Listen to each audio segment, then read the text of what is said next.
अफसार साहब, CM KP ने जो ज़बान इस्तेमाल की, मरियम नवाज को धमकियां, सहाफ़ियों के खिलाफ जिस तरह की ज़बान, बल्कि बदज़बानी से भी आगे की बात की गई, बारात के साथ पंजाब आने की धमकी, फिर जिस तरीके से वो इस्टेब्लिशमेंट को मुखातिब करके गुफ्तगू कर रहे हैं, क्या बानी पीटीआई की ज़बान बोल रहे हैं, उनके लिए मुश्किल खड़ी कर रहे हैं, चाह क्या रहे हैं, अगला कोई जलसा नहीं करना चाह रहे इसलिए ये सब कुछ कर रहे हैं? आपके सवाल का जवाब देने से पहले मैं सबसे पहले सलाम पेश करना चाहता हूँ पाकिस्तान के उन तमाम मीडिया पर्सन्स को, उन तमाम दानिशवरों को, उन तमाम रिटायर्ड सरकारी मुलाजमों को, उन तमाम रिटायर्ड जजेस को, उन तमाम सियासतदानों को जिन्होंने हमें पिछले 14 साल ये बताया कि इमरान खान मसीहा है, वो नया है, वो आएगा तो तब्दीली लाएगा, वो नया पाकिस्तान बनाएगा, वो इस मुल्क को मदीना की रियासत, उन मौलवियों का भी, सॉरी मौलवी बीच में रह गए थे, उन मौलवियों को भी सलूट जिन्होंने बताया कि मदीना की रियासत बनाएगा। ये अली मीन गंडापुर नहीं बोल रहा था, ये इमरान खान बोल रहा था। पता क्यों जी? आपको याद करवाऊँ उसने जलसे में क्या कहा था, क्या कहता था? मरियम, मेरा नाम बार बार ना लिया करो इतनी ऊंची आवाज़ में, वरना तुम्हारा शौहर जो है वो बुरा मान जाएगा। कहा था जी, कहा था जी जी जी।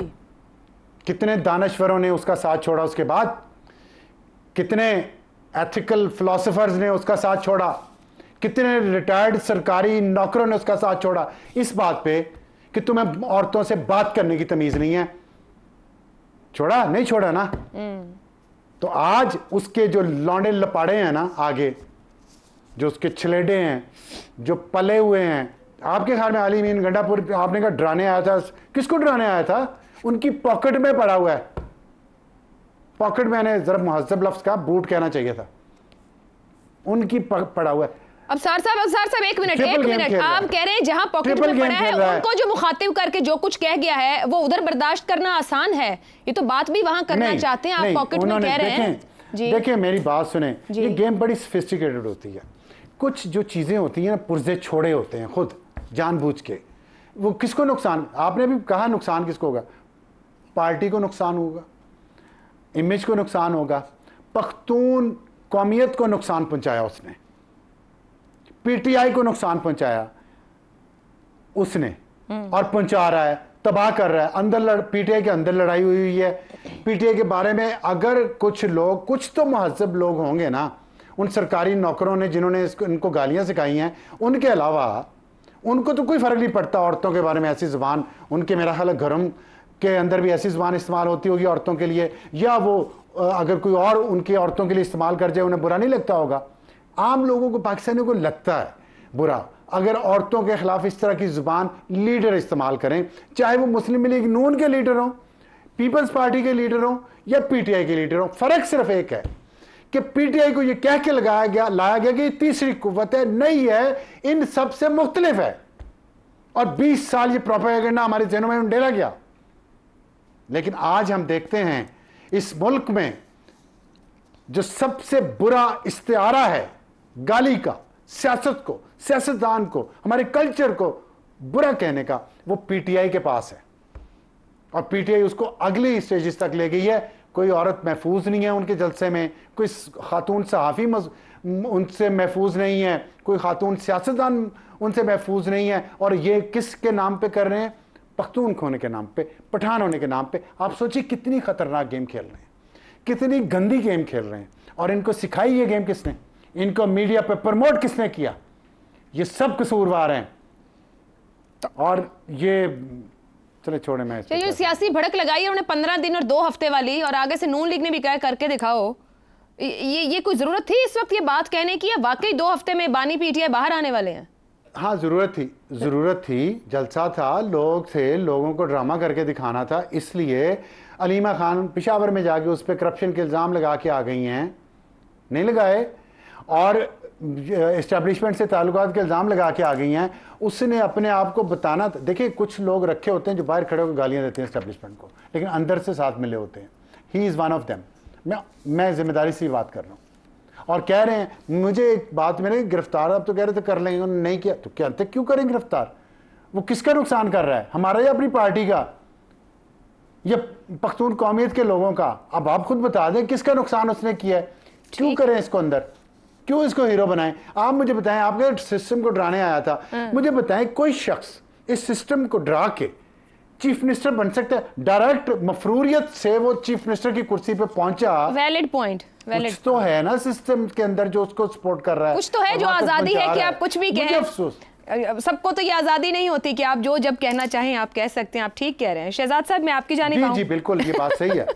शहजाद साहब, इजाजतनामे के बावजूद हुकूमत ने बड़े पैमाने पर रुकावटें डाली और फिर इसकी जो हमें बहुत से पॉइंट ऑफ व्यू सामने आ रहे हैं कि 9 मई की तरह की किसी बात का खतरा था, कोई सियासी एडवेंचर हो सकता था या कोई खौफ था जलसा बहुत बड़ा ना हो जाए।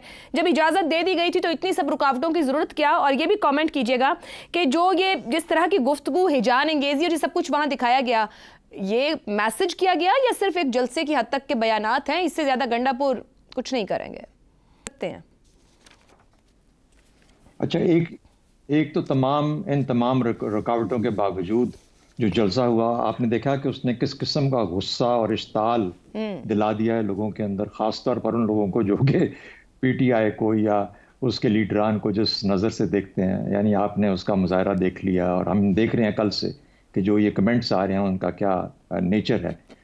बजाय इसके कि एक न्यूट्रल ऑब्जर्वर के तौर पे बात की जाए, विकेट के दोनों तरफ खेलना मुनासिब नहीं होता।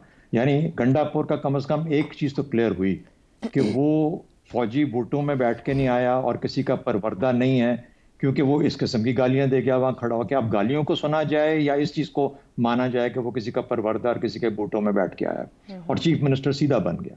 तो मेरा ख्याल है कि हमें भी कोई थोड़ा बहुत अपने आप के साथ इंसाफ करना चाहिए। बहरहाल मेरा ख्याल है कि जो कुछ उसने कहा अली अमीन गंडापुर ने, ख्वाजा आसिफ ने उसका खातिर खा जवाब दे दिया आज। लेकिन खुशकिस्मती हमारी ये है कौम के तौर पे कि हम बड़कों वालों की बुनियाद पे हम ये मुकदमात या सियासत नहीं चलाने देते। हमें पता होता है कि बड़के बड़के हैं, हमें पता होता है जलसे की जुबान जलसे की जुबान है, और हमें पता है कि हमारे जलसे की ना होते हुए भी असेंबली में किस किस्म की गुफ्तगू होती है, क्या क्या जुबान असेंबली में इस्तेमाल की जाती है और उस जुबान को फिर किस तरीके से एक्सपंज किया जाता है। जो हरकत होती हैं असेंबली के फ्लोर के ऊपर वो हमारे सबके सामने, जिधर मर्जी देख लो, उधर देख लो, लेफ्ट पे देख लो, राइट पे देख लो, हर तरफ से आवाजें आती हैं और क्या क्या तमाशा माशाल्लाह हमारे यहाँ नजर आता है। तो ये जो लोग एक एक्सपेक्ट कर रहे थे कि भाई वो इस किस्म की कोई बात करेंगे या होगा जो कि हमारी सियासत को बिल्कुल बदल के रख देगा, ऐसा नहीं है। सियासत सियासत है, पाकिस्तान की सियासत है, मीडिया मीडिया है, सियासत सियासत है। तो इसी तरीके से तो आगे चल रही है। तो बात यह है कि क्या सवाल आपका ये होना चाहिए कि क्या गंडापुर को ये इस किस्म की गुफ्तगू करनी चाहिए थी कि नहीं? हरगिज नहीं। लंबी गेम का घोड़ा इस किस्म की बात नहीं करता। ये लंबी गेम का घोड़ा नहीं था, ये वो घोड़ा था जो कि अस्तबल से निकला और बिल्कुल फ्री फारे हो गया। उसको एक आगे हंगाम नजर आया, आगे एक इतनी दुनिया नजर आई। और हमारा सबसे बड़ा मसला पाकिस्तानियों का यह है कि हम अपनी बात करते हुए, अपनी सोच का इजहार करते हुए, हम तनासुब, प्रोपोर्शन जैसे कहते हैं, उसको हम मद्देनजर नहीं रखते। हमें यह नहीं पता होता कि हमने कहां पे रुकना है। और इसी बीमारी का आकाश कल अली अमीन गंडापुर हुआ। उसको यह समझ नहीं आई कि सियासत के अंदर जिस किस्म का माहौल है, लंबी गेम का घोड़ा जो है वो किस तरीके से चलना चाहिए, क्या गुफ्तगू करनी चाहिए। भले आपकी गुफ्तगू एक और हो और अमल कोई और हो, लेकिन गुफ्तगू के इजहार के साथ। और आपका क्या ख्याल है कि जो उसने बातें की हैं वो करेगा, वो कर सकता है? हमारे यहां तो सियासी बयानात हर तरफ चलते हैं और बाद में कह भी दिया जाता है कि ये तो सियासी बयान था। तो मेरा ख्याल है कि इससे हटके कि उसको नुकसान होगा या नहीं होगा, ये भी मुमकिन है। ये भी मुमकिन है कि सियासत खासतौर पर पीटीआई की उस नहज पे पहुंच चुकी है जहां पे उनका ख्याल है कि इस वक्त इससे गेन किया जा सकता है। उनके मकासद क्या है? पीटीआई के अपने लीडर को रिहा करना, इमरान खान को, उसके बाद जो एक मोमेंटम डेवलप हुआ है और आपको नजर आता है मोमेंटम, हम अंधे होंगे अगर उस मोमेंटम को नहीं देख पा रहे। और दूसरी बात याद रखिए, मेरे नजम सेठी को मैं कोट कर रहा हूं, वो कहता है कि जहां पर दो फोर्सेस आपस में टकराएं, एक इररेजिस्टिबल फोर्स और एक इमूवेबल फोर्स, तशरीह की जरूरत नहीं है, पता है कि क्या किस किस्म की, लेकिन ये जो टकराव होता है खुदा न खासा उसके अंदर हमेशा नुकसान रियासत का होता है। अवाम से आगे बढ़ के कोई चीज नहीं है। ठीक ये सियासत ठीक है पीएमएलएन की और पीटीआई की कि वो उसको बताना चाहते हैं कि भाई ये पीटीआई ने 9 मई किया, ये किया, वो किया, वो भी दूसरे के कंधे पे रख के बंदूक चलाना चाहते हैं। लेकिन सियासत का एक तर्ज है, इसी तरीके से उसने भी एक सियासत का अपना पैंतरा खेला। कल वो करेगा या नहीं करेगा ये डिसाइड करेगा कि असल में जुर्म पाता है या नहीं पाता। उसको ख्याल रखना चाहिए था कि 9 मई ऑलरेडी उनके उसमें रिकॉर्ड में बैठा हुआ। ठीक हो गया। खुदा न खास्ता अगर इस प्रोवोकेशन के साथ ख्वाजा आसिफ की बढ़क के जवाब में अगर वो कुछ किस्म की हरकत कर बैठे, भाई एक और 9 मई अपने ऊपर तारी करने जा रहे हैं, तो इसलिए खुदा रहा, मतलब सियासत इस तरीके से नहीं होती। हमें थोड़ा सा समझाने की बात है, बात करने की बात है कि अगर कहीं तक किसी के कानों में अकल में बात जाती है तो समझ ले कैसे मुल्क नहीं चला करते, और ना ही इस तरह की फोर्सेस आपस में टकराती हैं, क्योंकि रियासत की बुनियाद अवाम की सपोर्ट होती है। बिल्कुल ठीक। और रियासती अदारों की बुनियाद अवाम की सपोर्ट होती है। हम इस चीज से अपने आप को मुबर्रा नहीं समझ सकते, लेकिन जो बातें, जो सियासत को भी अपना रास्ता अकल के साथ नापना चाहिए। ठीक।